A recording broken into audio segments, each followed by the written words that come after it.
اب آپ نے ایک بات کی کہ جی میڈیا بھی کنٹرول ہوتا ہے، ٹھیک ہے، آپ نے ایک رائے دی. آپ سے کہوں کہ پولیٹیکل پارٹیز بھی کنٹرول ہوتی ہیں، بلکہ صوبائی حکومت بھی کنٹرول ہوتی ہے، بلکہ سہیل آفریدی سے پہلے جو علی مین گنڈا پور کی حکومت تھی وہ بھی کنٹرول ہو رہی تھی. اور جب بھی آپ نے عمران خان صاحب کے حق میں کوئی تحریک چلانے کی کوشش کی تو آپ کے خلاف مقدمے قائم ہو جاتے تھے، آپ اس پہ شکوہ شکایت بھی کرتے تھے. تو اس پر کبھی آپ کی پارٹی نے سوچ بچار نہیں کی کہ میڈیا بھی کنٹرول ہو جاتا ہے اور تحریک انصاف بھی کنٹرول ہو جاتی ہے؟ نہیں، میں سر جی میں اکثر یہ کہتا ہوں کہ ایک سیاسی ورکر اور سیاسی نوکر میں فرق ہونا چاہیے.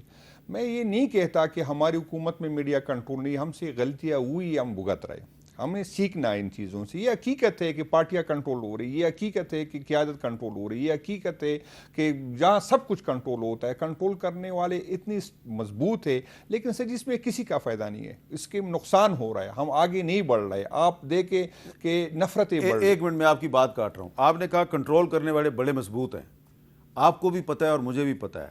کہا گیا تھا کہ سہیل آفریدی کسی صورت میں وزیر اعلیٰ خیبر پختونخوا نہیں بنے گا. بن گیا نا؟ نہیں، اس میں تو پھر اس کا مطلب یہ نہیں ہے کہ آپ لوگ خود اوور ایسٹیمیٹ کرتے ہیں کہ یار وہ بڑے مضبوط ہیں، یار وہ سہیل آفریدی کو نہیں بننے دیں گے. وہ بن گیا. نہیں، اصل میں آپ کی پی کے حالات کو دیکھیں، باقی صوبوں کے حالات کو دیکھیں. کی پی میں حالات مختلف ہوتے، وہاں لوگ ریزسٹ کرتے، وہاں ریئیکشن آتا ہے، وہاں پر آسان نہیں ہوتا. میں 8 فروری کو بتاؤں، یہ 8 فروری میں بھی آسانی سے ہمیں نہیں ملا گیا تھا. ہم نے سارا کمپین جو ہے ووٹ کے تحفظ کا کیا، ہم نے ووٹ نہیں مانگا تھا. پھر ہم نے جس طرح آپ ایک کی کہانی آپ سنیں تو آپ حیران رہ جائے گی کہ ہم نے یہ رزلٹ کس طرح لیا. تو وہاں پر حالات مختلف ہوتے. وہاں پر میں تو اب بھی کہتا ہوں، اگر اداروں نے، مجھے اندازہ ہے کہ کچھ وہ ہاتھ ہلکا رکھا آخری دنوں میں. پولیٹیکل پارٹیوں کو میں خراج تحسین پیش کرتا ہوں، کی پی کی جتنی بھی پولیٹیکل وہ پازیٹیو ہوتے، وہ نہیں چاہتے. اس کو اندازہ تھا کہ کی پی کے حالات مختلف ہے، پھر یہ ملک کے لیے نقصان دہ ہوگا. تو اس وجہ سے وہاں پر حالات چونکہ مختلف تھے، اور اچھا ہوا کہ ورنہ اس کا نقصان ہوتا صوبے میں، کیونکہ ریکشن آتا. ہماری یوتھ ہے. اور سہیل آفریدی کی بات میں آپ کو بتا دوں کہ ہر جو یوتھ ہمارا ہے، پہلے جو ایم پی اے میں نہیں بن رہا تھا، ہر بندہ جب اب ہمارا جو نیا ووٹ رجسٹر ہوتا ہے تو وہ جب رات کو سوچتا ہے تو رات کو نیند میں وہ چیف منسٹر بننا رہتا ہے. تو اندازہ کر لے کہ اس سے جو یوتھ جو پہلے سے چاہتے اب زیادہ چاہت ہو گئے. تو ہماری گراف بڑھی ہے، ہمارے یوتھ کی اکثریت ہمارے پاس آ گئی. تو اس کا ریئیکشن اتنا شدید تھا، سب کو اندازہ ہو گیا کہ سہیل آفریدی نے ریزسٹ کیا، اس نے بات کی، اس نے جبر برداشت کیا، اس لیے چیف منسٹر بنا. تو جب یہ کمپٹیشن شروع ہو جاتی، یقین کرے یہ ریاست. اچھا، اب آپ کہہ رہے ہیں کہ جی سہیل آفریدی نے ریزسٹ کیا اور اس لیے وہ چیف منسٹر بن گیا. کیا اس میں یہ والا فیکٹر نہیں ہے کہ لاہور میں حکومت جو ہے وہ تحریک لبیک سے الجھی ہوئی تھی اور پاکستان اور افغانستان کے بارڈر پہ صورتحال گرم تھی، حکومت کی توجہ بٹی ہوئی تھی، اس لیے سہیل آفریدی صاحب نکل کے بیچ نہیں، میں سے؟ میں اس کے پہ نہیں جاتا کہ ہم تک یہ کسی کی جیت نہیں ہے. میں نہیں چاہوں گا کہ میں یہ کہوں کہ میں نے اداروں کو ہروایا. میں اداروں کو اون کرتا ہوں. میں اکثر کہتا ہوں کہ سب سے زیادہ پرو اسٹیبلشمنٹ میں ہوں. اداروں کو وہی لوگ جو اینٹی اسٹیبلشمنٹ ہے، جن کی رویوں کی وجہ سے، جن کی وجہ سے اداروں اور عوام کے درمیان فاصلے بڑھے. مجھے خوشی ہوگی اگر مجھے یہ اس بات کی تکلیف ہے کہ میں اوپنلی یہ بات نہیں کر سکتا، کیونکہ میں یہ کہوں گا، یقین کرے مجھے سپورٹ کم ہو جائے گی. مجھے لوگ، کیونکہ اداروں سے لوگ ناراض ہیں اور وجوہات ہمیں دیکھنا ہے کہ کیا وجہ ہے. ادارے اس صورت میں مضبوط ہوں گے جب عوام اس کے پیچھے ہوں گے. میں چاہتا ہوں کہ میرے ادارے مضبوط ہوں. میں چاہتا ہوں کہ ہماری پیچھے ادارے ہو. میں چاہتا ہوں کہ اداروں کے پیچھے ہم ہوں. لیکن یہ اس صورت میں ہوں گی جو ہمارے گلے شکوے ہمیں سنے. بے شک یہ نہیں کہتا کہ ہم صحیح آپ غلط ہے. ہمیں سنے، ایک دوسرے کو سمجھنے کی کوشش کرے، اس کا حل نکالے. ہم بیٹھنا چاہتے، ہم آگے بڑھنا چاہتے، یہ ملک کے فائدے میں ہے. لیکن یہ آپ کوئی نہ سمجھے کہ جو میں کہتا ہوں وہ صحیح ہے. یہ کوئی نہ سمجھے کہ جو میری خواہش ہے وہ تو صحیح. پھر شہباز شریف صاحب نے بھی تو یہی کہا تھا نا، جب ان سے کہا گیا سہیل آفریدی صاحب کی طرف سے کہ میری عمران خان سے ملاقات کروائیں، تو انہوں نے کہا کہ میں یہ پتہ کر کے بتاتا ہوں. تو انہوں نے صوبائی حکومت سے بات کرنی تھی نا، کیونکہ اڈیالہ جیل تو صوبائی حکومت کے کنٹرول میں ہے. تو یہ چیز آپ کو سمجھ کیوں نہیں آتی؟ نہیں صوبائی حکومت کے پاس تو نہیں ہے, وہ سب پارلیمنٹ جس کے کنٹرول میں ہیں, یہاں فیصلے جس کے کنٹرول میں ہیں, پارٹیاں جس کے کنٹرول میں ہیں. بات پھر وہیں پہ آ جائے گی کہ پھر سہیل آفریدی چیف منسٹر کیسے بن گیا. تو اس میں میں خیال کو کہ لوگوں کو سمجھنا چاہیے, اس طرح کے فیصلے کرنے چاہیے. سب کو اگر پرس کرے وہ نہ بنتا. میں تو آپ کو بتا دوں, میں بتا دیتا ہوں, میں نے خان صاحب کو میسج بھیجا, میں نے کہا کہ خان صاحب آپ کہہ دیں, لوگ کہہ رہے ہیں کہ 20-22 MP کی فیڈیوٹ ہے. 20-22 نہیں 22 ایگزیکٹ فگر. اچھا جی, جو اور آپ کو یہ بھی پتا ہے کہ کون کہہ رہا تھا کہ یہ 22 آدمی میرے پاس ہیں, اور کون کہہ رہا تھا کہ عمران خان نے مجھے چیف منسٹر نہیں بنایا, مجھے کسی اور نے بنایا, اور کسی کی جرت کہ مجھے ہٹائے. تو سر جی وہ 20 میں نے خان صاحب کو میسج بھیجا کہ آپ اس طرح کریں کہ کہے کہ یار جس نے اگر زبردستی کسی سے فیڈیوٹ لیا گیا, جس مجبوری سے لیا گیا, میں نے سب کو معاف کیا, جو پارٹی کے ساتھ کڑا ہے میں.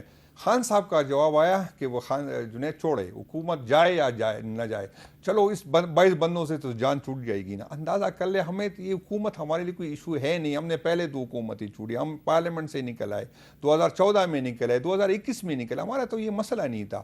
اور میں تو اکثر یہ کہتا تھا کہ شاید اگر ہمیں یہ موقع ملتا جو ہم تحریک بنانے میں ابھی تک ناکام ہو گئی, یقین کرے ہو سکتا ہے اگر ہماری حکومت نہیں بنتی تو وہ تحریک جو ہم سالوں نہیں بنا سکتے وہ دنوں. اچھا, آپ کو یاد ہے نا کہ کچھ دن پہلے, کچھ ہفتے پہلے جب آپ آئے تھے تو یہاں پہ آپ نے بڑے واضح الفاظ میں کہا تھا کہ آپ سے تقاضا کیا جاتا ہے کہ آپ تحریک چلائیں حکومت کے خلاف, لیکن جو بھی آپ کے ساتھ تعاون کرتا ہے, سمیت اسد قیصر صاحب کا نام بھی لیا آپ نے, تو ان کے خلاف, ان کے ورکرز کے خلاف, آپ کے خلاف, آپ کے ورکرز کے خلاف صوبائی حکومت جو ہے وہ مقدمے بنا دیتی ہے.